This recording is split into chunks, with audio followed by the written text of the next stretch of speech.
This is Python's Paradise. This is your host, Greg Gilbert, aka the Python Hyena, straight out of Fredericton, New Brunswick, Canada. And folks, I have a lovely guest on the show this evening. Wearing a nice flowery outfit here. She looks lovely, has a nice background. Me, it's just a mess back there in my apartment because my Los cat, Angeles. You're yeah. cold Canada. Of course it's flowery. What do you mean cold Canada? I'm Oh, no, not. sweating. I heard it's hot Canada now. Yes. You guys don't, yeah. If you was here right now, you'd be like, oh, I know what you guys find cold. Are you kidding me? Yeah, we're pussies. What you guys find cold and what we find cold are two very different things. What Yes. you guys find cold, we can lay out and we could shoot, we could run around in a nude in. What you guys find cold. I hear stories about people getting off the plane in California and people Los Angeles coming up and asking if they're freezing, if they need clothes. They're like, no, because I see Canadians got off the plane in their shorts and t-shirts. Yeah, Yeah. I am from Quebec, so I spent the first, 20 years of my life there. So I experienced the cold, but your body forgets though, because here when it gets 60 degrees, I'm like, oh my God. And I put my poof jacket 60 degrees, huh? Yeah, 60 degrees. Fahrenheit here. Yeah, really? Yeah. Yeah, Yeah. cold. Yeah, really? That's cold to you, is it? Yeah. But I Yeah, think the worst really? I experienced is my father passed away in Puerto Rico, and when he was on a trip there, and I left, I had my, those sundresses, flip flops, because the doctor thought it was going to be okay. And then we had to bring his body back in Montreal. And I landed in flip flops, sundress at the airport in Montreal in a snowstorm. It was December. That was a shock. And my cousin was waiting for me with her big winter coat she threw on my shoulders. Oh my. Yeah, it's crazy. Well, for those listening, I do need to introduce my guest who, has a very different opinion on what cold is and what hot is. Folks, we are celebrating the 5-year anniversary of the Disaster Oh my Artist. God. It's 5 years already. Yes, we have the very lovely, very beautiful, and the very cold unaware Marie Laurin. How do you do, Marie? I'm doing great. Thank you. And of course, Tommy Kovac from Splat from the Past connected you to me, and he was talking all about Creature, but I'm like, I don't really want to talk about Creature. I want to talk about the Disaster Artist, because Tommy Wiseau was my very first guest on Python's Paradise. You told me that. It's amazing. He's such a fascinating character. I don't know which part is fiction, which one is reality. And they Well, converge together and just becomes the whole Tommy. well, here's the thing with this movie. Um, you're in 2 movies with James Franco. What, you're Tiny stunned? parts. Huh? No, tiny parts. So if you blink, or if you run to the fridge to get a drink, I'm gone. Those are very small Well, parts. you're also in Don't But Come Back from the Moon. That's James yes, Franco as yes, well. yes. Yep. So you're in 2 movies with. So, which came first, this or that one? I don't know the whole. Let me tell you the whole story. How I end Okay. up being in his movies. Okay. Um, when I was in my 20s, I was an actress, working actress, and then Mm-hmm. because of that, I was in a abusive marriage. I had to leave and take my daughter with me, and then I needed a regular paycheck, so I got involved in mental health because my degree was related to that. And I thought would be a temporary solution, but I worked in mental health with severely abused children and teens for 20 some years. And then when my parents passed away, at my dad's funeral, I had this moment of enlightenment. There I am, on the church thing, giving my speech, and people were laughing, people were crying, and I was having a great time. I'm thinking, whoa, there's a sign.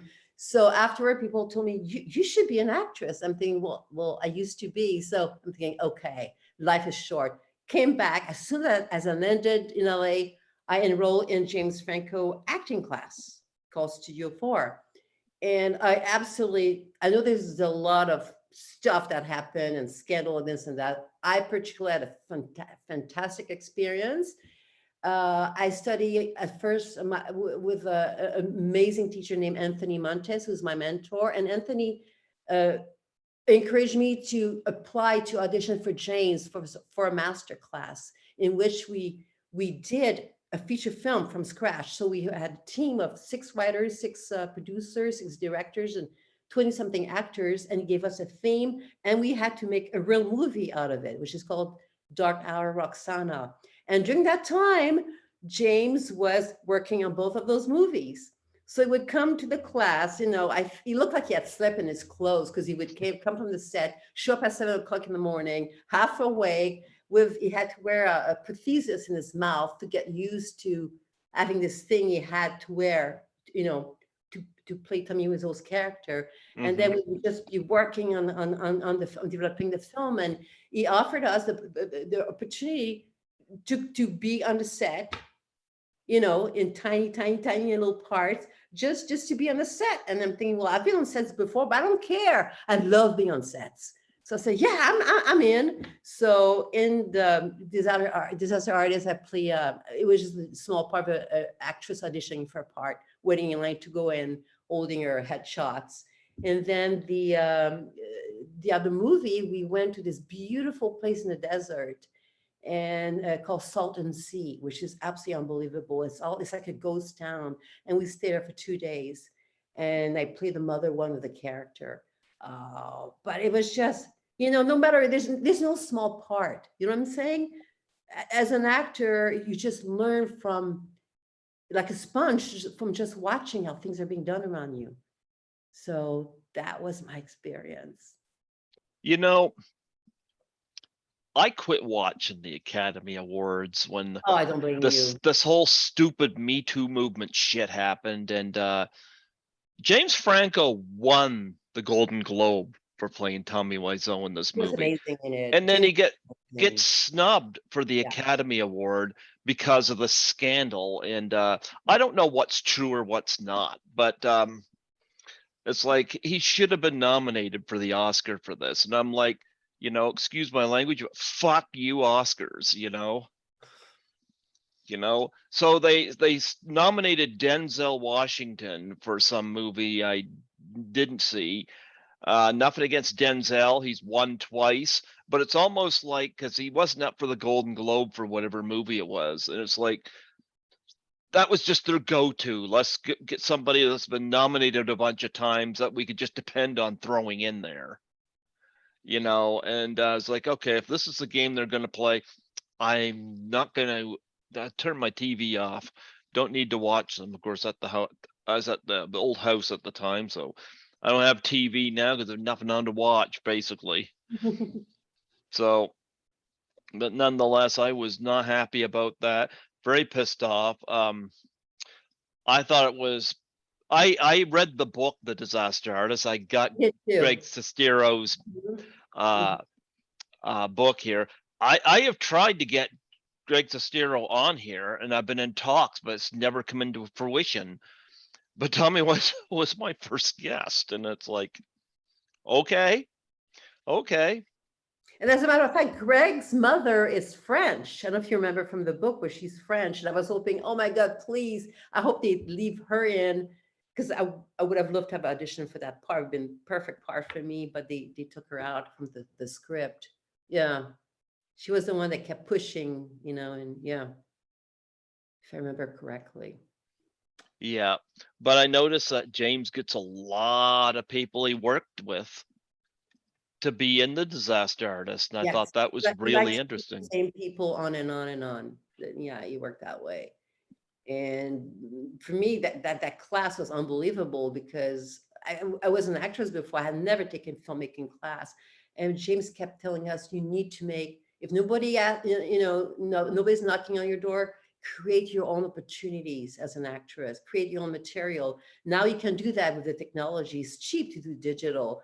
Find your own film family, people you trust, you're comfortable working with, and go out and make a movie." And that's what I did, and other people in the class did too. And we made feature films, which is unbelievable, because how hard it is to make a feature film. But I think four of us did from that class. Well, before you done this movie, had you seen The Room? Yes, absolutely. Of Okay, course. talk about first seeing The Room. What was your impression when you saw it? I I think my mouth was hanging out. I mean, because it's so like out there. It's so you could give him. I mean, he's got guts. I mean, he's got balls. I mean, $6 million. I don't know where it I went. I cannot figure out that either. And especially now that I produced a film, I understand our budgets, and that was years ago. We did that film. I can't imagine what I could have done with $6 million. It's like, where did it go? He was like, he's got a. I mean, he's obviously very narcissistic and megalomaniac, and he does not exactly has a grip on reality, but at the same time, ignorance is a blessing. Because you don't want you don't know, you're not afraid of things. He's You know what? oblivious to I everything. loved how this movie opened when you got it's blanking on me. Who's the actress that's doing the I addition? don't know their names. Was it Melanie Griffith? I think it was. Which version are you talking about? The new one or the old one? This one. Okay. Because I love it when they ask, does anybody else want to try this? And it shows the shot from the back of the room, and this hand goes up, and I'd like to. And you learn right there For this what kind of class. Yeah. yeah, he was not afraid to get. And he says, "Call me Tommy," and he goes down there, and of course is doing a Streetcar Named Desire, doing the whole Marlon Brando thing. Of course, Marlon Brando, one of the uh, big actors at that time, that was going a little beyond what was done with On the Waterfront, Streetcar Named Desire, and he was down there doing his thing. It was horrible, but not to him. In his No, mind, he was seeing, nailed it. but you got to admire the fact he went down to do it regardless. That to me, I have so much admiration for that, because I think one of the most important thing to have as an actor is to be fearless. You Well, have he's to feel, fearless. you have to be willing to make a fool of yourself. But the thing with Tommy is not aware that he's making a fool of himself. You know what I Yeah. mean? I love the response. So he goes, "Well, there's that." But like nobody knew how to respond to that. But look how, and of course Dave Franco plays Greg Sestero. Look at how he looked at it though. He was like, that was out there, that was a bit off, but he went up there and did it. I want to know what this guy can teach me. I love that dynamic between Tommy Wiseau and Greg Sestero, and Greg Sestero, despite all the frustrations and bullshit, still stuck around. Yeah, they're still friends. Yeah, I think, aren't they working on something else? I think there's. Well, there was Big Shark, which I haven't seen. I wish it would come to theaters. Yeah, I thought But they'd done some more things together. Yeah, but I it's a terrific movie. And the room I thought is terrific because it's watching a car crash, and you cannot look away, right? But the Hmm. disaster artist captures so much of the essence of the original and made it even better. You know what I mean? It was what I thought was a terrific movie. Yeah. So have you ever seen The Room in a theater where people No, throw spoons and stuff? I heard, but I saw it, at home, so I've heard it's something else. Yeah. Because I'm next time I'm in Toronto, which is gonna be this October. I know there's one theater that seems to play that every month. I got to see this with an active audience. Oh, I'm sure it's great. It's like Rocky Horror Picture Show when Yeah. same phenomena. Yeah. Yep. Yep. But anyway, looking at this movie, like The Room, for example, this is gonna be an out there question, but do you have a favorite scene in The Room?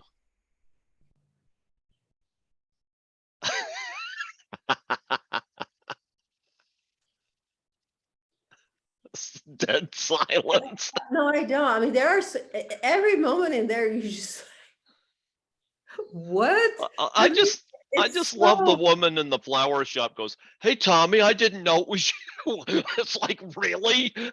yeah, yeah. You get a lot of customers that come in and look like that. I mean, how could you forget, right? Oh man. And the whole Accent. cast, What huh? accent is that? I mean, people still don't know to this days where the guy is from. And I love that how he keeps it all a mystery. Yeah, so this whole how do you make that money to pay for that? Nobody knows. No. Well, I love that scene in the movie where Seth Rogen, as one of the producers, shows up at the bank and he goes, probably nothing. Probably the check will probably bounce. And the guy goes, you know what? This account is bottomless. Yeah, I And it remember. just blows his mind. It's like, what the fuck, you know? And it's, yeah. And it's what a mysterious individual, but I love the fact he's remained mysterious as well, you know? His image, yeah, yeah, his brand, like we would say nowadays, yeah. Yep. And He, I've never met him, but I've heard, as bad as The Room is, I've heard that when he does a Comic Con or something, his line is long. oh, I'm sure. Yeah. He's a full figure. Yeah. Well, you know what? I love the fact that he's able to celebrate. I'm glad that he doesn't have to go through life and be a joke. He has the last laugh, even though at the end of the disaster artist, this is enjoyed my comedy just as I intended it. No, the audience made it the comedy. You're tearing me apart, Lisa. The way he calls her name, Lisa, yeah.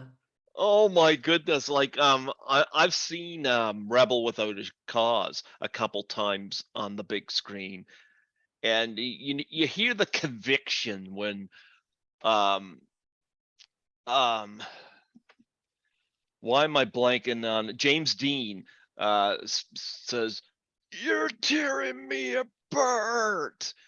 You know, and Yeah, yeah, James yeah, Dean, you get the agony when he says it. yeah. He's It's the company frustrated though. and Mhm. tired of his parents back and forth, back and forth. James Dean put in a performance. Watching Tommy Wiseau try to emulate that has become like a meme. It is, but you can't peel your eyes away from him. That's the thing. You can. No, No, you can. And it's what's, fascinating. well, if you go on YouTube, I found, this is funny, people with too much free time.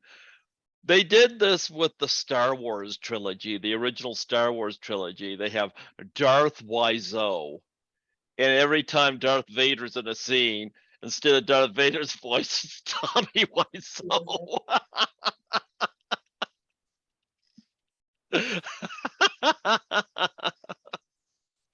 So, and of course, when in the Empire Strikes Back, when they do it, and they have the little machine, come up out of the snow, and they're twirling around and they're going cheep, cheep, cheep, cheep, cheep, cheep. I'm I have to like, I see don't that. remember that version. No, I have to see that. Yeah, it's on YouTube somewhere. They did one on The Big Lebowski too, um, Dude Vader, which Oh, was God. pretty funny. Yeah. Completely redefined Star Wars. But yeah, they did the Disaster Artist. I thought was or Tommy Wiseau, and I thought that was great. Did you meet Tommy Wiseau? No, I did not. Well, No. one of the things I did, I saw it more than once in the theater, the Disaster Artist. The second time I saw it, and I don't remember how many times I saw it, 2 or 3 times in the theater. And I would go to the front of the theater and I would tell people, stay after the credits because you get to see Tommy, And it kind of made no sense, but the same token, don't question it. I loved it when you got James Franco as Tommy Wiseau and Tommy Wiseau in the same scene with them. And it is kind of surreal to watch that. Yeah. It was great casting to have James play that part because he really made an amazing performance. Yep. So take that, Academy Awards. You suck. So anyway, yeah, The Disaster Artist. Enjoyed this movie very much.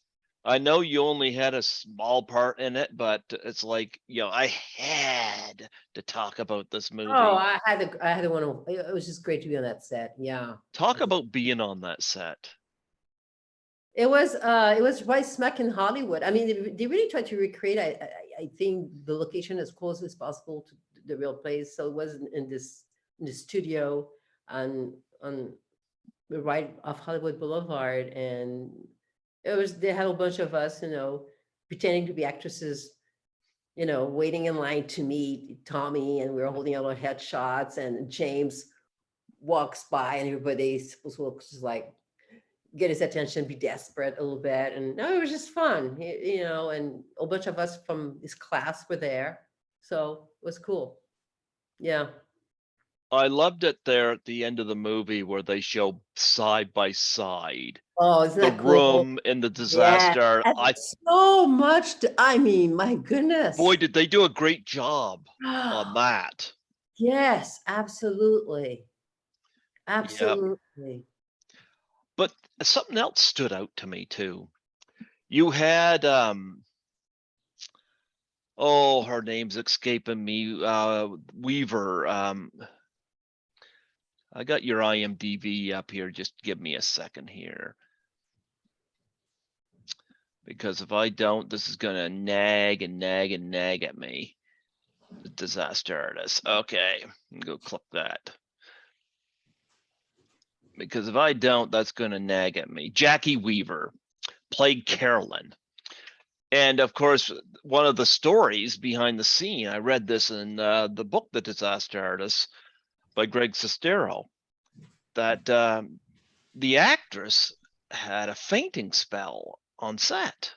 Really? Yeah. And so they had that happen in The Disaster Artist. And what I really liked is a scene where they're sitting down, because session stands or whatever it is, or craft services, and they're sitting there and they ask her why she didn't leave, and she says, it's so great. It's just something, I'm not go get this word for word, but she talks about, gee, being part of something, and being part of something like this is, and this process, yeah, she had a fainting spell because of the work conditions, Oh, I'm sure. Yeah. but she was like, I'm still intrigued about this whole project, And really, when it comes down to it, Tommy Wiseau has become kind of a household name. But the rest of the cast in that movie, most of which were embarrassed by it up until recently. Now they're kind of like, okay, maybe I shouldn't be embarrassed by Yeah. this, because they know that people aren't ridiculing them when they're laughing at them. Like I'm pretty sure the people that made Attack of the Killer Tomatoes weren't making a serious horror film. They know what they were making. I interviewed one of the writers, so I like situation stuff like that in The Disaster Artist, where you kind of get a feel what this film family was like making this film. You get the frustrations, and jeepers, James Franco being nude with that sock on his dick, and he says, well, the Brad Pitt was in blah blah blah blah blah, and he says that I remember he mentioned Alfred Hitchcock, directing, and Dave Franco as Greg Sestero goes, well, I'm sure what he did, he didn't have his dick out. I thought that was funny, but yeah, he says this person did this, we get an Academy Award, so I do this nude. Yeah, yeah, yeah. Yeah, I haven't watched this recently, so I'm gonna go get everything spot on. Who else from the movie did you meet while you were on set besides James? That was just the scene that we did was just James. I mean, I saw Seth Rogen walking by. I didn't talk to him, but James was the only one. Our scene was only with James, and he had a couple of assistant. I mean, actors playing his assistant in the scene, but that was it. Yeah. So you didn't get to hear Seth Rogen do the laugh. Mm. Oh, interesting. Seth Rogen, that was a pretty different performance out of him too. Like not what I expected, and I say that in a good way. But Yeah. even at the end of the movie when everybody's sitting in the theater, even like when you hear Tommy Wiseau, he's so upset, and he upset, and I love this. Greg Sestero says, listen to them in there. He says, they're laughing. No, they're having fun. And it kind of dawns on them, there's not one person leaving. And you get the feeling like the Seth Rogens and all these people put money into it are like kind of like, this is a disaster, but I'm kind of having fun here. I'm kind of digging this. And there is this whole thing with bad movies that people kind of enjoyed. I mean, Tommy Wiseau was kind of followed by Neil Breen, if you've ever seen any of his movies. No. No. Well, there's somebody for you to look up. Neil Breen. somebody somebody else that's not very good at acting, but you can't turn your head away. But you know what I like about the way James portrayed him in The Disaster Artist is there's yeah, the guy is a narcissist and this and that, and he's not aware how bad of an actor he is, but there's something very vulnerable that James captured. And I felt bad for the character, for Tom. There's a certain, it's a comedy, but to me underneath it, there's a certain sadness about it. I don't know if you felt that way Oh also. yeah, oh yeah. And I thought that's a hard act to balance, because you laugh at the guy, but you also feel almost guilty for laughing at the guy, and you feel sorry for him. And I thought it was really well done. I'll tell you, if he was ever at one of the conventions I attend, I'd go meet him in a heartbeat. And I hear stories about these screenings where he'll actually toss a football at the audience, and that's weird stuff like that, and tuxedos and throwing footballs and stuff. But you can't take your mind away from it. I had so much fun at this movie. Like I said, I saw it more than once in the theater, and couldn't wait to grab it on Blu-ray. And yeah, I'm so glad you get to be part of this. like I said, Tommy Kovac mentioned Creature. I was looking up your other credits. When I saw this, I was like, oh my, I gotta ask her about this. Yeah, yeah. Because, like I said, Tommy Wiseau was the first guest on this That's podcast, amazing. and Have you uh, been able, have you tried to interview him again? I've tried and getting hold of him, like a former colleague of mine got him through Riff Tracks, who was doing a Riff Tracks version of The Room, and he didn't have any, like, as I asked, I said, what are you gonna do? Talk to him on the phone? You got a way to record it? Let's do it on at the radio station so we have a recording of it and put it out there. Mm. And I remember getting set up for it, and our program director was there to help us see it through because I hadn't done anything like this before. And I remember when Tommy Wiseau was online, our program director was in Studio A, we were in Studio B, and our program director was just looking in at us with this, who the heck are you guys talking to? Look on his face. But it's like after that interview, I mean, if had it been that one and done, it would have been a great thing that I'd done. I interviewed Tommy Wiseau. But after that, it was like, who else could I do this with? And your number, I think, 638, I think I've done since not. And Tommy Wiseau, that was in April of 2015. That's amazing. You made, oh my God, that's a lot of interviews. Yeah. So I'd like to get more people from the room on. So I'm working on that. But yeah, we'll see. But I'd love to have Tommy Wiseau come back on. That'd be fantastic.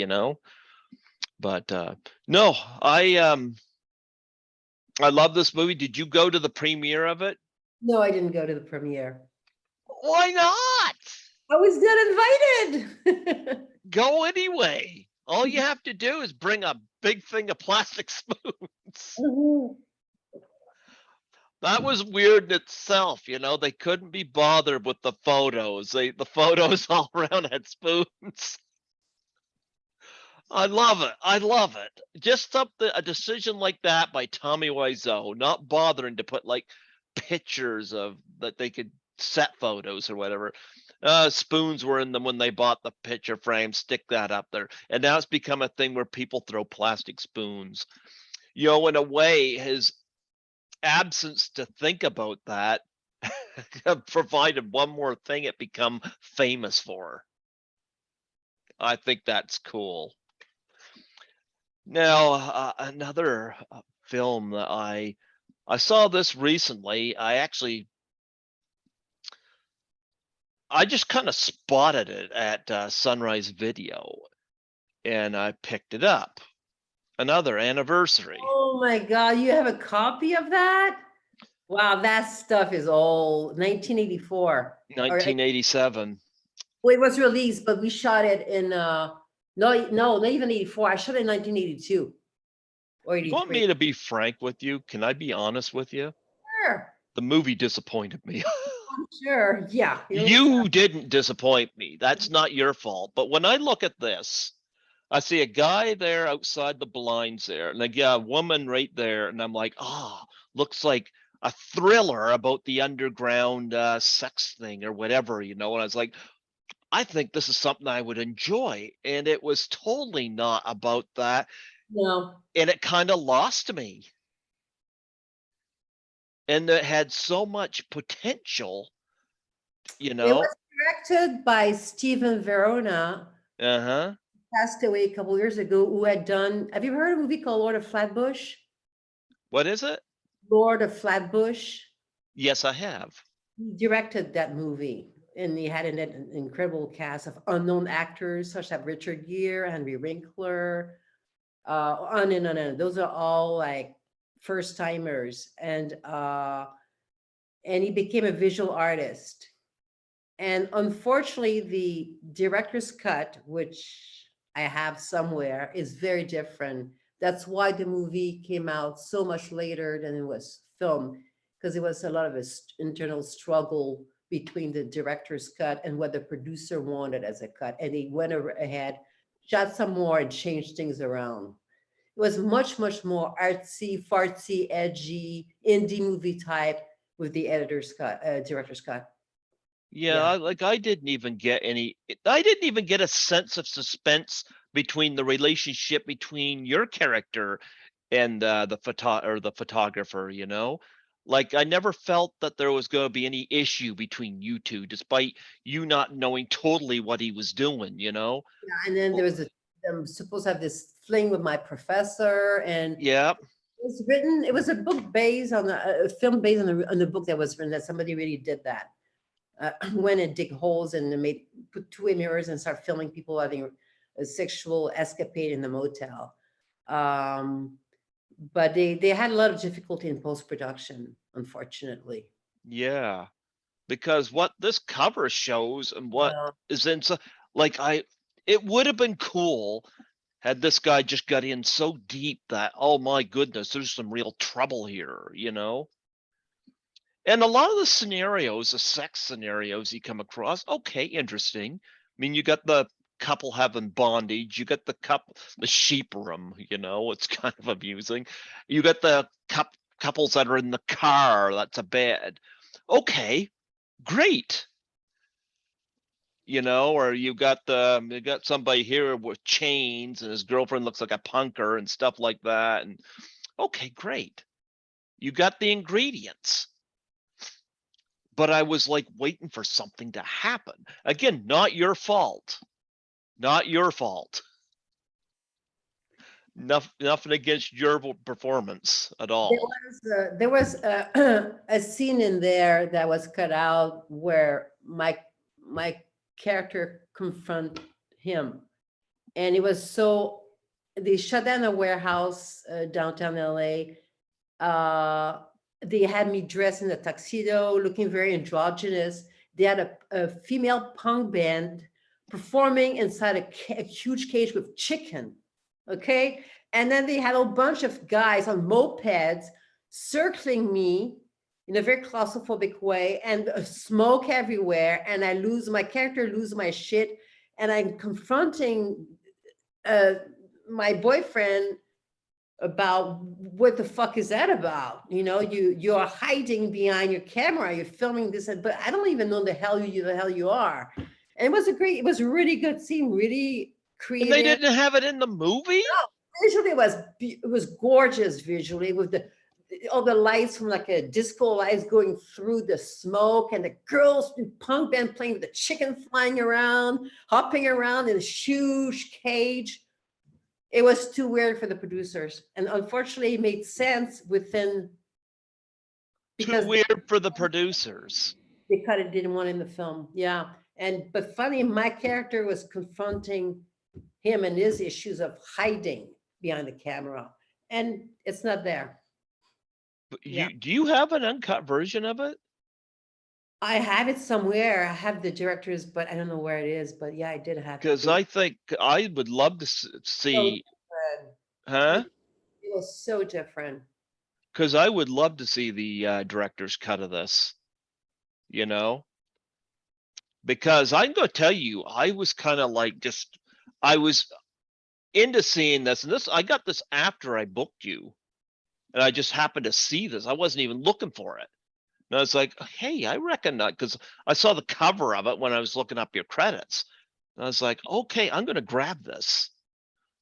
And I was hoping for more than it was, and it had the ingredients, but the payoff, that scene you just described to me, how dumb it was that they didn't keep that in,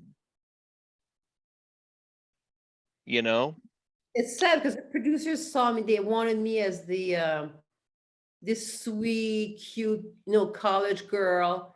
And there's never any moment where I found where there should be an arc to the character and the conflicts, and didn't want none of that stuff. And it was so much more interesting. Yeah, yeah. Mm-hmm.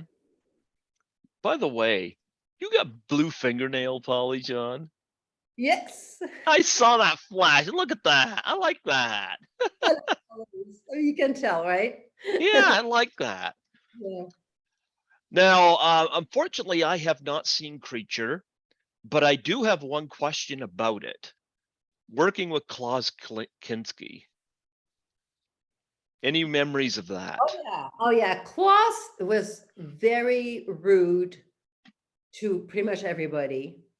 Okay, that's But me, because I was not, he despised American. And I remember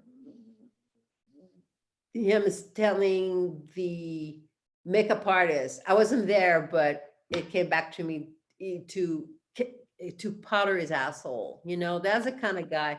Yes. And he was very difficult apparently to work with. When I work with him, which is a scene where I'm a zombie and I attack him and kill him and throw up on him, it was a delight because we spoke French together. I was not American. So I was spared his vile temper because of my accent, basically. He said, "Oh, you're not American," and he started, yeah, with me was very, very, very nice. well, you're lucky you didn't have to powder his asshole. What was that all about? And it was very cool. They put a bunch of fake blood in my mouth, and I had to bleh on him, on and on. He was very cool about it. And it's a Okay. shame because everybody, the crew, the cast, everybody was just a joy to work with. And we had so much fun because some of the actors had done a lot of comedy, and we kept teasing Bill Malone, our director, said, Bill, please, let's make a comedy instead, because the jokes are flying left and right off camera. And it was a hard shoot. It was in the summer. It was in a whole airplane hangar by the Hmm. airport. So all the time we would have plane taking off and we would have to cut, start again because of the sound. And when they designed our spacesuit, they didn't think of the heat and the steam. So we would start going in there and the whole thing would steam up. You couldn't see our face. Some people thought they were going to faint because it was unbearable, but they did some adjustment, put a little system in there to air it out. So it worked out. But it was so much fun to do. I mean, I'm the least, first of all, I was always the last girl to be picked up in the basketball team in school. Nobody wanted me on their team. That was totally traumatic, but I have no athletic skills whatsoever. And there in that film, I had to have this space age gun and shoot on monsters and all that kind of stuff. So it was fun. Yeah. You say you looked like a zombie when you Yeah. threw up blood on him. Talk about the makeup for that. Oh, that was so much fun. The team of makeup people were, I'm sorry, I apologize to them. I can't remember their names, but I know they went on to do really great work. But what they did basically, first of all, one audition, they asked me to if I was claustrophobic, you know, Okay. because of the process of making the prosthesis. So they put straws in my nose, straws in my ears, and then they put a skull cap on my hair, and Hmm. then Vaseline, and then all over me, my head, and they just lather me with bandages of plastic, like a cast. Hmm. All So it was total sensory deprivation. I couldn't hear, I couldn't see, I couldn't smell, couldn't talk, and I had to wait. And then they cut it out and then made a bust out of it, plaster bust out of my head, which was pretty cool to see myself in plaster, like those famous writers you see, in Europe in museums. And then they use my face, my cheekbones to build prosthesis to make me look swollen, poofy, and dead. And then for that scene, it took, oh my God, I don't even know how many hours. Talk To about the blood shooting out. well, to build my face looking dead, and then for the blood, they gave me this squirt. They was Hmm. squirting my, it's like corn. It's a sweet syrupy thing, and then you have to just go for it. Yeah. So, what was Kinski's reaction to you doing? Oh, well, I suppose he liked you, so. He didn't, he was totally cool with it. He wasn't complaining or anything, really. There was no, I mean, I was nervous to work with him because I heard what an asshole he had been, but It's a big history of it. I think there was a director out there that he threatened or something. I don't know. yeah, so I was like, ooh, but no, he was fine. Yeah. Okay, Yeah. okay. Now there was another film on here I wanted to ask you about. I gotta click back here. Cause you got some the last thing that you completed was The French Teacher. Now I watched the trailer for this and I haven't seen the movie, but the opening I'm wondering, does this deal with dementia? My father, yes, my father has Because you got a scene where he's in the bathtub and I get he doesn't know who you are and he kisses you on the mouth, and he doesn't know what's going on and you're repulsed, but the same token, he doesn't know what's going on. but I'm also repulsed for another reason. So Oh, okay. Okay. he dies early on in the film. So my character deals with the loss of grief, but also something else that happened to her past and trauma and all that kind of stuff. And for that film, the director Stefania, I met her in James Franco class. She was one of my director and wanted to do a feature. She wrote it with me playing the lead, and we did Mm-hmm. both shot back and forth in French and English, Mm-hmm. which was really interesting. The actress playing my daughter was also French and American, so we would switch back and forth right in the middle of a sentence. I think a linguist called it, yeah, coding, and it was not easy at first because at first we had work on help Stefania with the script with the translation, and then when we got on the set, she said, "Oh my God, I love the French, more, more, more." So we had to practice to say those lines in French, and because it was a low budget movie, we didn't have time to practice. So we basically, as we were acting, we had to translate the lines that we knew in English to French. Wow. Yeah. And after that film, then I did the last thing I did actually is called The Uncanny. I don't know if you Mm-hmm. have that. We just had our private screening a month ago for the We'll crew. get to that for a moment. Where I work at the hospital as a cleaner, and often a COVID cleaner, there's a unit in there where there's a lot of dementia patients. And it's a depressing thing to see. My mother died from it, so it was, to me, it was a very special project close to my heart. Yeah. Yeah. Yep. Yep.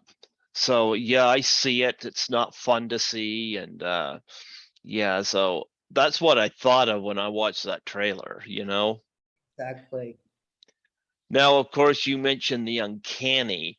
Now, of course, that's in post-productions here, No, but just have to, it's finished. I just have to take it off and put done. We just finished it and screened it for the cast. well, how cool is it that you're getting some leads here, huh? That's Lead awesome. roles, yeah. This one I produced it and I Uh-huh.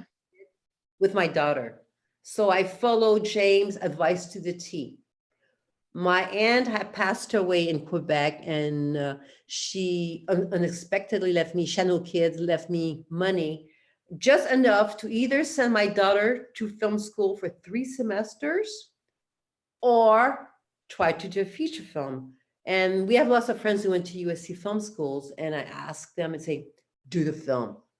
Please do the You film. know what? She'd learn a lot more just being on Oh, set doing it. was unbelievable. Yeah. Unbelievable.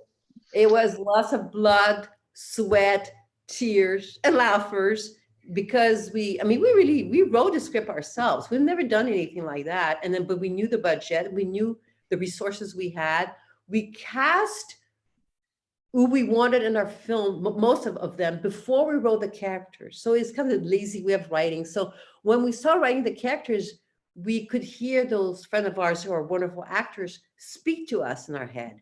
So it made the dialogue much more realistic. and some natural flow to it. And then we decided to mix in people who had never acted before in their life with professional actors to add an extra sort of interesting texture to it. And we started writing in 2016, and we filmed in around Halloween 2018 and some in 2019. It was unbelievable, unbelievable. And then the shit hit the fan with COVID and post. Yeah. That was horrifying for us because we turn in our final cut of the film Christmas 2019 to Technicolor. Hmm.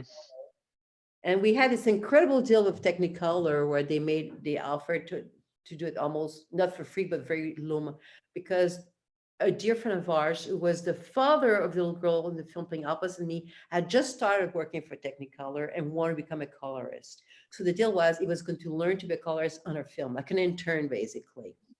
But then COVID happened. He had to go home. They partially closed down production.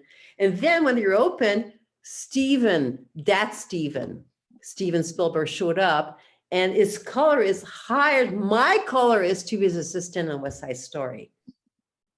So it's like, you got little Marie here and Steven. So of course Steven got fired. I'm like, oh my God, I have to wait even more.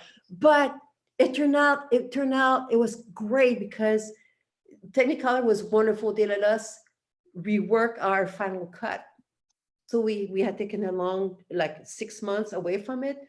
We brought it back home, working from home, came up with more ideas, more tweaks, more this, more that, more this with a composer and sounds.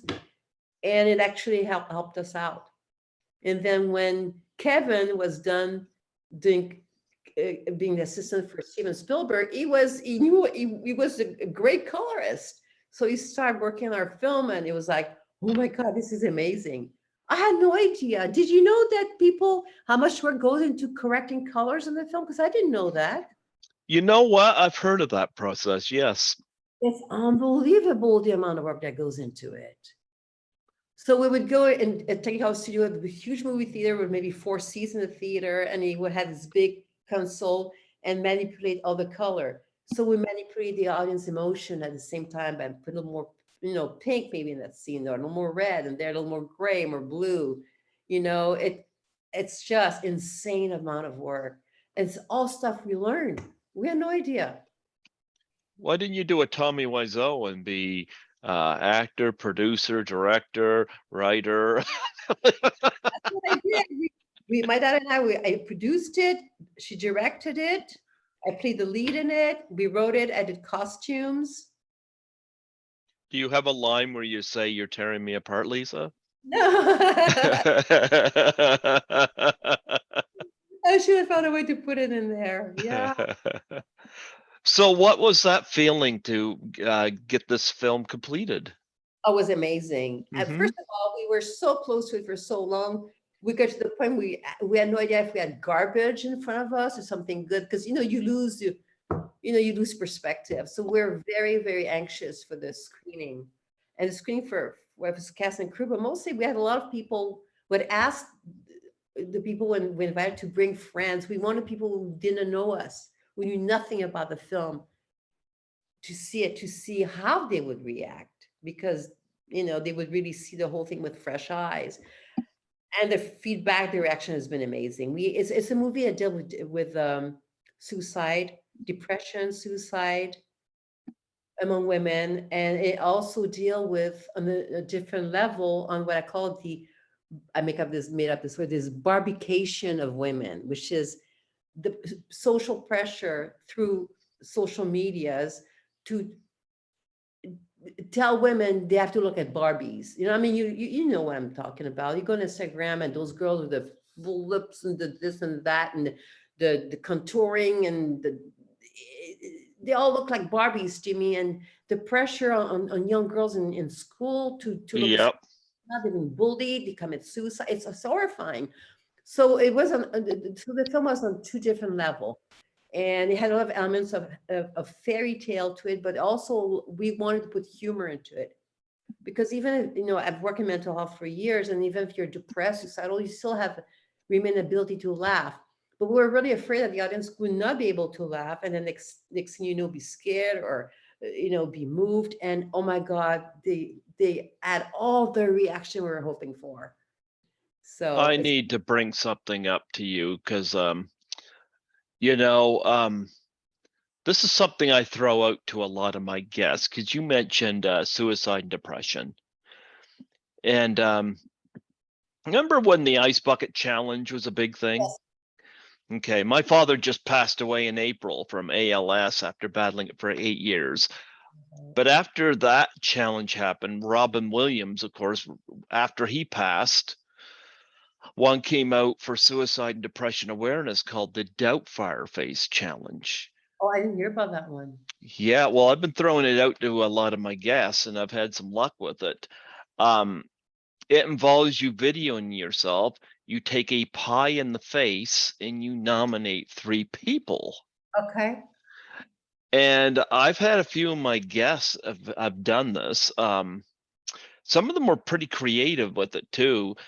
Sandy Johnson, who was in John Carpenter's Halloween, her husband was dressed up as Michael Myers, put the pie in her face. And one of the people she nominated was Felissa Rose from Sleepaway Camp. And I met Felissa at Frightmare in the Falls last year, and I showed her the video. And Felissa just loved it. She said, "Yeah, I'll totally do this." Nancy McLaughlin was in Friday the 13th Part 6, Jason Lives, and she did it right in front of props from the movie, And I went on Cameo and threw it out to a few people. Leah Thompson did it, although because of COVID, she couldn't get a pie, but she had an ice cream. And she put some whipped cream on, she stuck it in her face, but she did it. But I've had some people in the wrestling community do it, and it's something I throw out there because there's an actress right now that will remain nameless here, but I'm actually kind of coaching her through extreme depression right now because she found out about, at the time my dad was alive, but my dad being the condition he was, and she had just lost her stepfather who she was really close to, and she was struggling dealing with it. So we kind of keep in touch, and when she's having a down day, even when she's having a better day, she'll tell me, you know but I'm kind of coaching because she said that I've dealt with depression in the past, and it's not fun. And I find it funny that society don't take it seriously enough. And I'm on antidepressants, but I'll tell you one thing I've learned. As hard as depression is, there's going to come one morning you wake up and you're going to feel fine. Yeah. It's just a matter of when. Yes. Yeah, it's a matter of when. I went through a lot of prayer because I believe in God, but I had a lot of friends pray for me because the Bible says where 2 or more are gathered together, and that's been helpful. But I talked my friends' ears off about this, but having friends around helps, you It know. does. Keep the Yep. channel open. You need to communicate. You need to talk. Don't isolate yourself. Well, I always found mornings were hard to get up, but one of the things I told this actress, I said, there's going to come a morning you're going to wake up and you're going to feel fine. Now, I remember the first time it happened to me, I was like, will I wake up fine the next morning? Is this a hoax? I woke up fine the next morning. When depression hit me the next time, I wasn't liking it, but I remembered the morning I woke up fine. I was like, I just need to hold on. I'm going to wake up some morning and this is going to pass, And just this actress said to me, I said, please promise me that this is going to pass. I said, yeah, it's going to pass. And I told her, I said, you need to talk to me. You get in touch with me.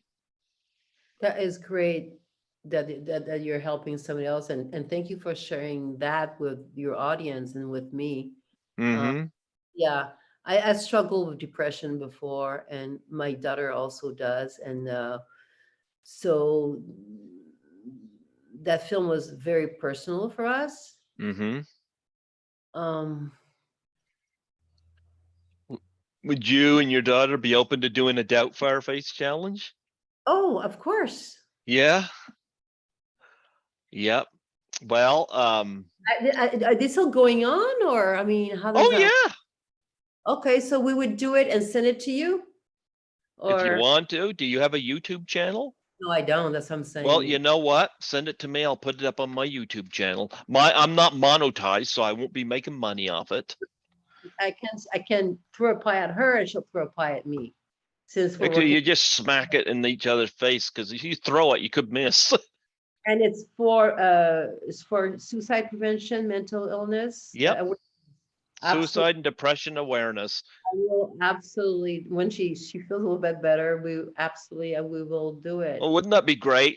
Oh, Yeah. you're over COVID? Good. Come here. That made you feel better? Yeah. Do you know people in the industry that you can nominate? Because I'm trying to get the industry involved. I don't know. I've been away for so long, and I'm just, coming back. But I will think, I mean, like known people. Known or just, I don't pressure people too hard on that, but if there are known people, sure. There's But somebody I'm thinking of. So some of my cast members, I can ask. One of go them for it. was super known, but his father was very well known, and I Hmm. think it's a very bright career ahead of him. He's a terrific actor. I don't know if I want to name him in case he doesn't want to do it, but he's part of my cast. He's fantastic. Okay. Well, you know what? Yeah, do the challenge and send it to you got my email, right? Yes. You must. Yes. Send it to me via Dropbox or something like that. And yeah, I'll put it up on I got a YouTube playlist that's got Doubtfire face challenges. And it's called what? Just the Mrs. Doubtfire Face. Yeah, Doubtfire face challenge. Yeah, Okay.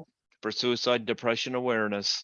It's such a subject close to our heart that absolutely. There you Um, go.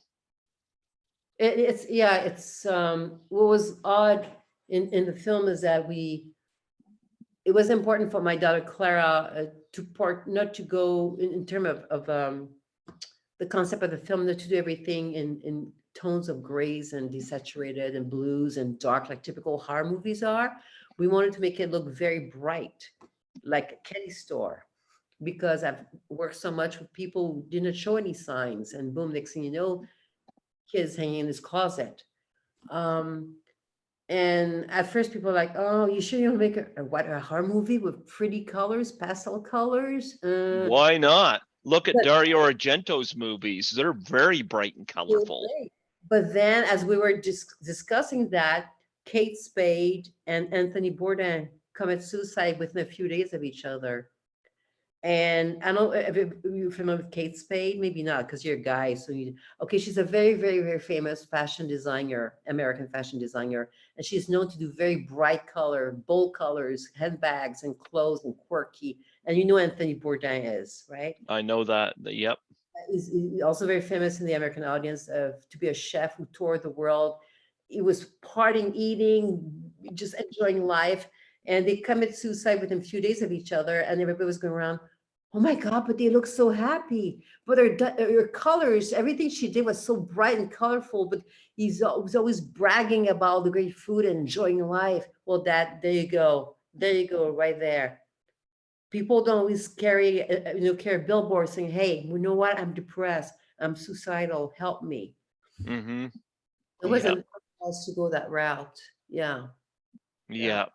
So I'll throw the Doubtfire face challenge your way. You're laughing.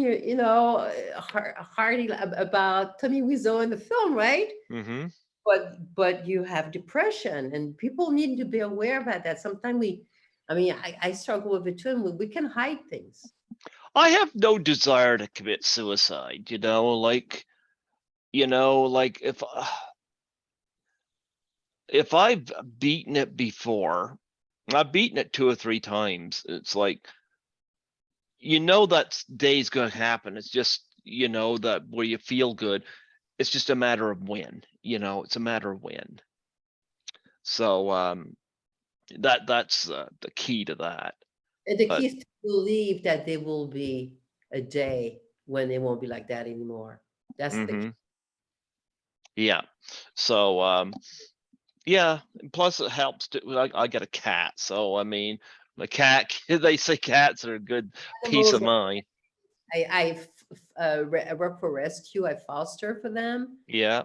Have lots of dogs on the property. When we shot the film, we shot the Uncanny in my house. We had 10 dogs on the property when we were shooting because the crews are bringing their dogs to work, and they behave.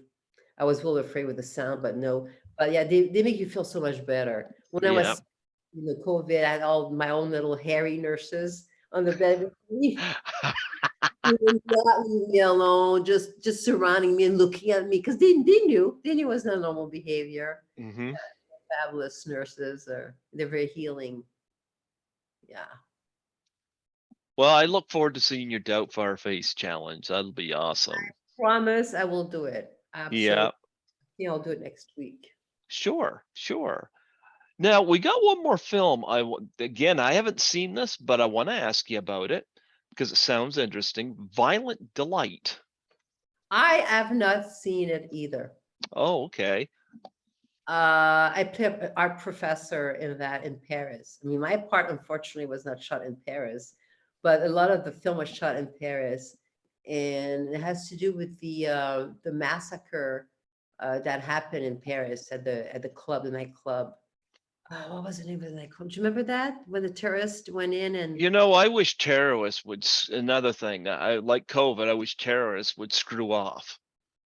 You was it called know, Bataclan? Bataclan, I think the name of the nightclub. Well, so many young people got shot. That's that was what inspire the filmmakers to do the film about. Yeah, about a group of young Americans who are in a band who go to Paris and are caught in the middle of it. I Yeah. think I did hear about that. There's there's shootings and this and that, and you get a politician get up there and yak yak yak, but nothing gets done. It's so I'm very very good friend with a young man who is a Columbine survivor, hmm and he's paralyzed from the chest to his feet. And he's an his name is Richard, and he's an unbelievable human being. I don't know where he get his strength from and his sense of humor. He does stand-up comedy. Well, it's like likes to say sit-down comedy. Um, but he doesn't even want care anymore about being involved with politicians because he did so much of it, you know, and going around and talking to assemblies and meetings and for gun control. And he got promises, promises, promises. And not only nothing has changes, it's escalating in this country. Well, what gets me is that it's like the gun companies or the NRA is running everything. Now, I'm not against people owning a gun. I know people that own guns, but I Yeah. but I really have an issue with people owning semi-automatics and stuff. Yes. There's no point to that. What are you gonna choose? Shoot a moose with that? I mean, why do you Well, need Howard Stern made an interesting comment when he was talking about this years ago, and he says people make excuses, say use them for hunting, and he says you don't need a semi-automatic for hunting unless you're going to shoot down the whole rainforest. you You don't? know. My family, my uncles hunt. They have a hunting camp, hmm and they went out to tourists. And I grew up. I would see the guns in the house, and they would have just a normal like hunting old school rifles. You know, Yeah. uh, yeah. It's just it's almost like people are now becoming numb to it. There's been more mass shooting in America in 2022 than days so far of the year. Wow.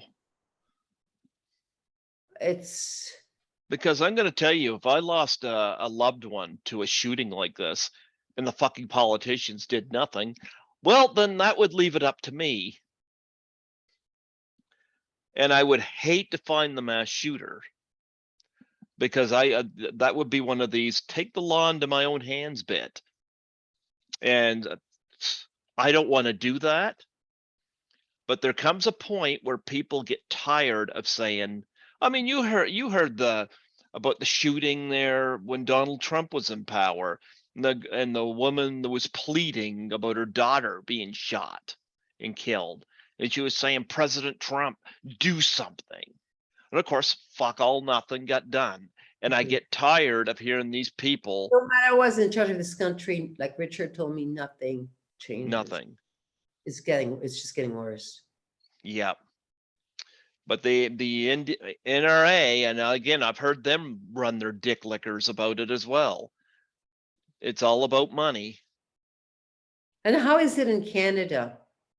I know Trudeau just did passed a law like a month ago against assault rifle. Am I correct about that? I hope so. He did.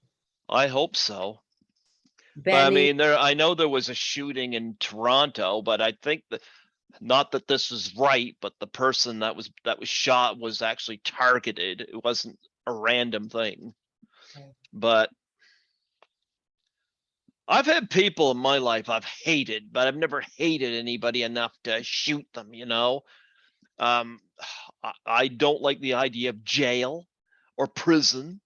I like to, be out and enjoy life, and hope things pass, But I don't understand, you get up and you go about your day, and then something like this happens, and you get, I don't know what these mass shooters accomplish. They don't accomplish frig all. It affects the, I mean, I know for me now, when I go in a public place like a grocery store, instinctively now I look for a way out or I look for a place to hide. I started doing that lately.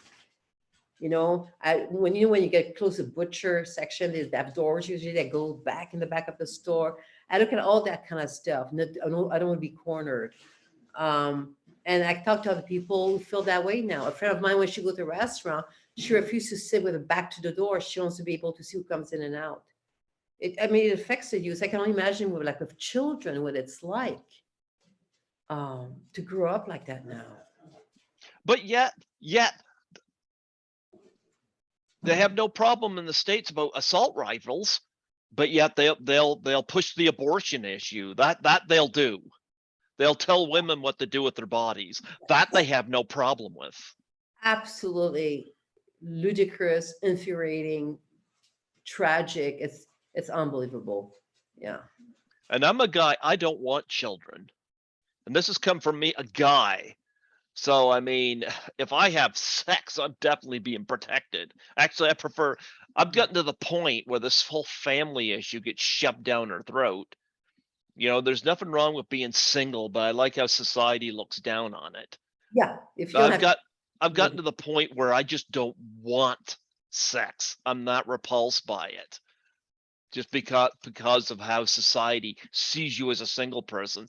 For me, being single is like a big middle finger to these people, yeah. because I know they hate me for it, and they hate anybody else, because if you're family, that means there's more for this, and it's, again, money.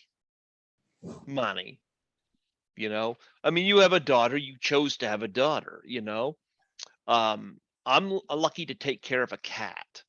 I don't want the responsibility of having kids, and Well, especially so. nowadays. My God, when you look around, it's so bleak. Mm-hmm. It's certainly not very inspiring to go out and make children right now. Yeah, exactly. So, I just stick it like this, but yeah, okay, so Violent Delight does not Oh, you yeah, have yeah. not, yeah, not out yet. Okay,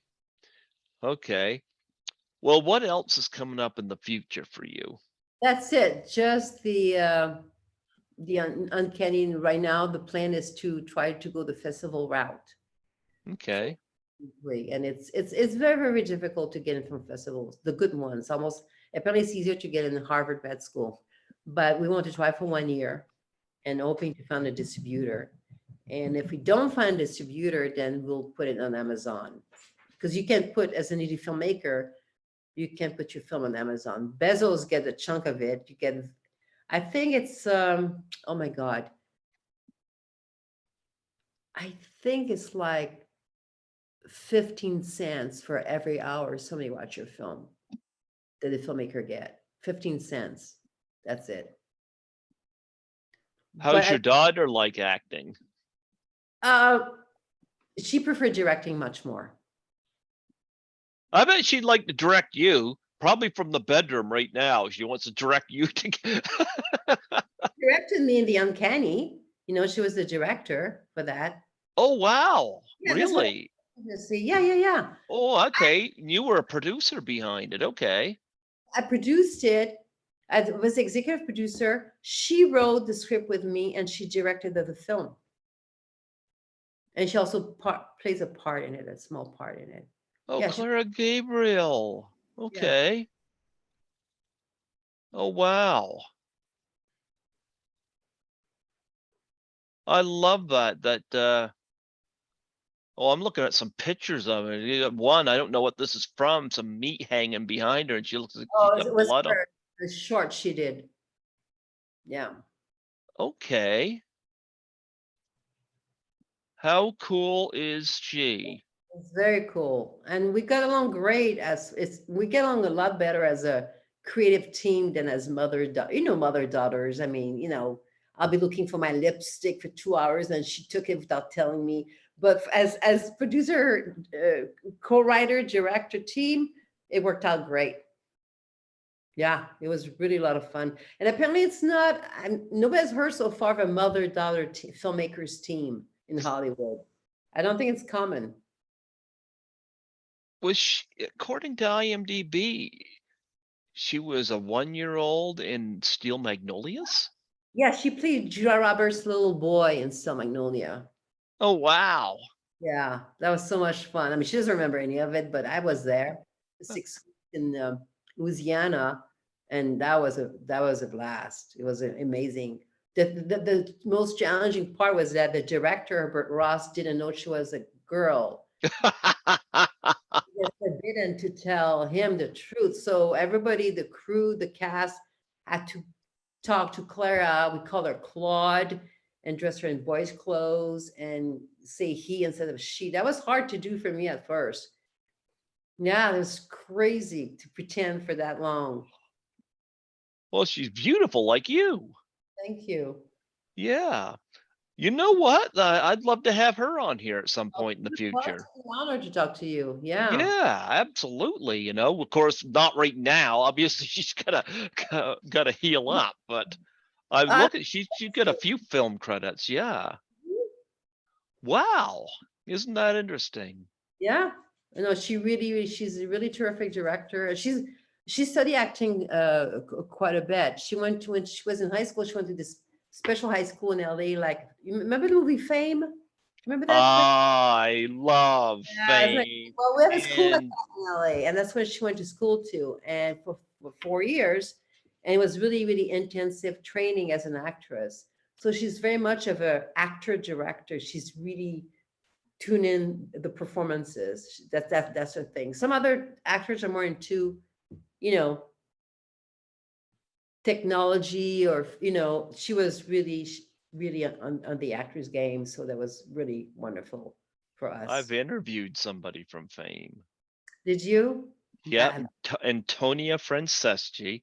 She's still gorgeous, but she was in that 1980 movie and she was the ballet dancer okay. who ends up pregnant and wants to have an abortion.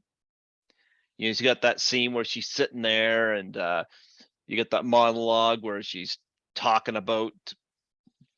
And interesting thing with her is she teaches ballet. She's still involved with that scene. Oh, wow, that's Yeah, great. I've Yeah. had her on here a couple times, and she still looks stunning. Um, She was one of the backup dancers in the movie Grease.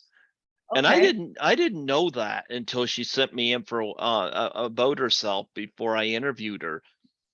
And I didn't have to see Grease to know which dancer she was, because I remember there was only one backup dancer that caught my attention, and it was a really cute girl, That's her. and it was her. And I told her, you were in this scene, this scene. Yep. The difference is in Grease, her hair was brown color, whereas in Fame it was a sandy blonde. Okay. Yeah, and plus she had a speaking part in Fame. So I love Fame. I All right. love Fame. They did a series out of it too. What's that? Yeah, they also did a TV series out of I it. remember the TV series growing up, Yep, yep. but I got the movie here on Blu-ray. I love that movie. Yeah. So yeah, I'm still in touch with Antonia. I haven't talked to her in a while, but I got her on Facebook, so she still teaches ballet, so still involved with that scene. I Yep. think once you're an artist, you never stop being an artist. It's always Yep. good. Yeah. Yep, absolutely. Wow, Yep. you are, it really is.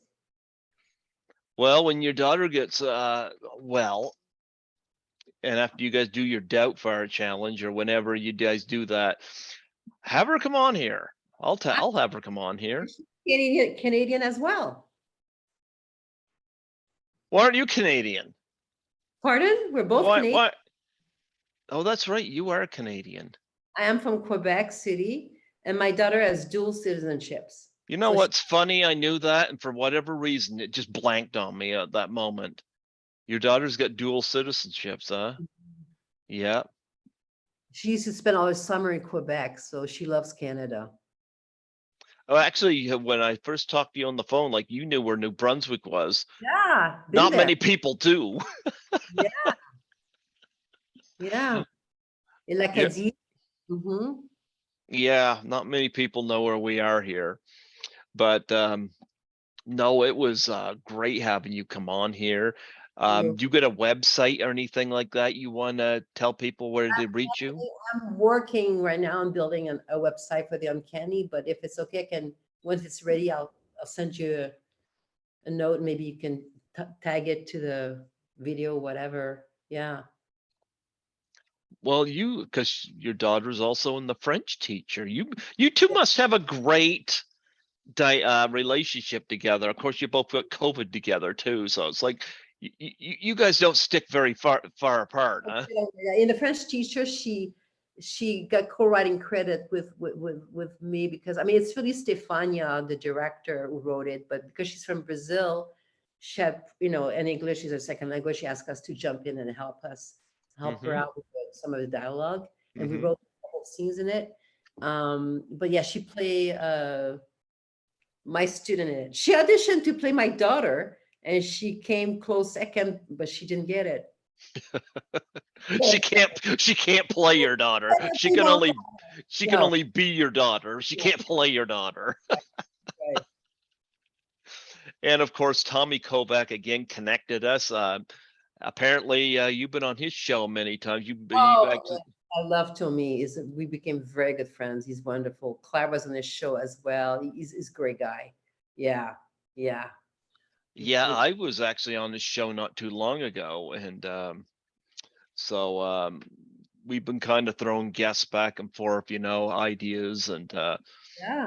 and he actually was the one that mentioned you to me, and I'm one of these people, like, I did not know who you were, Oh, I'm not and famous, so that's yeah, okay. but you know what? That's fine. I looked you up, but I've had guests on here. Like, I have one guy reach out to me and ask me if I interview Aussie filmmakers. And the guy, I had no idea who he was. I never knew what any of his films were, but I just said, yeah, I do. And he said to me, he says, I don't think we'll get much more than half hour. We ended up talking for 2 hours Wow, and that's two great. hours and 30 Well, minutes. you're very, very good at doing interviews. You make people feel at ease, so Yeah. So he was happy about it, and I got another guy who's in post production of his werewolf movie, independent werewolf movie. Had no idea who he was. I don't tend to turn people down because I'm not famous. I'm blessed to be able to do this. So I'm not in any position where I can say no, you don't count. I feel blessed to be able to do this. So I Well, loved you hearing people. love, it's obvious you love what you're doing, and I think that's probably part of the reason why you're so good at it. You have to have, of course, natural skills to interview people, but if you have a passion for it, it shows. Well, you know what? I worked at the hospital today, and I was working with an English woman, and the whole unit, every room was isolated.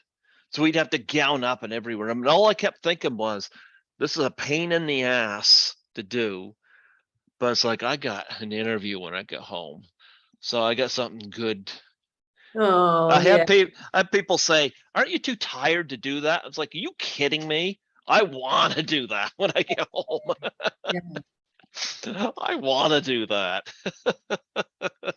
So I look forward to it, and I'm glad that you're getting over the COVID, and I hope your daughter fully recovers as well. Yes. Yeah. So yeah, and you got and your kitties. Is that what you have, cats, or do you have dog too? One cat and many dogs. Yeah, too many. I bet the one cat just loves that. Oh, that cat gets along great with the dogs. We got Okay. her, she was 1 day old. We rescued her. So she was raised, my daughter really took care of her, and also one of her dog became the nanny. So she Mm-hmm. was raised kind of like by a dog. So she's fine with dogs. Yeah, There you yeah. go. But it's an interesting household, that's for sure. There Yeah. you go. Well, I wish you both well. Thank And you. she's Thank you. And I hope, oh my God, I would love to go to New Brunswick again and keep on going to Prince Edward Island. Just, do they have a film festival in New Brunswick? We have the Silver Wave Film Festival in I think it's in November. Okay. I haven't attended it in years, but it still goes on. Um, Normally I'm in Toronto doing the conventions in, Okay.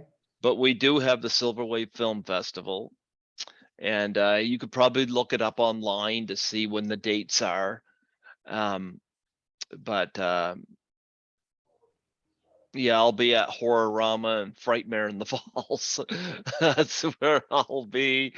But Yeah, my but dream yeah, is, I'm very, very homesick. I haven't gone to Canada since February 2018, and I'm terribly homesick.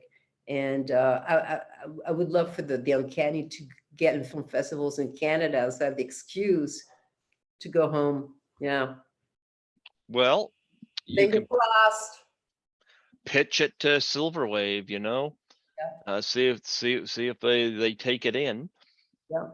But yeah, but I it was a delight to have you on here today. This has been a lot of fun. Thank you. Really Um, enjoyed talking to you. yeah, I got one question though. I don't know. You don't. Do you ever get to do the conventions? No, I would love. No. Nobody ever asked me, but I would love to. Yeah.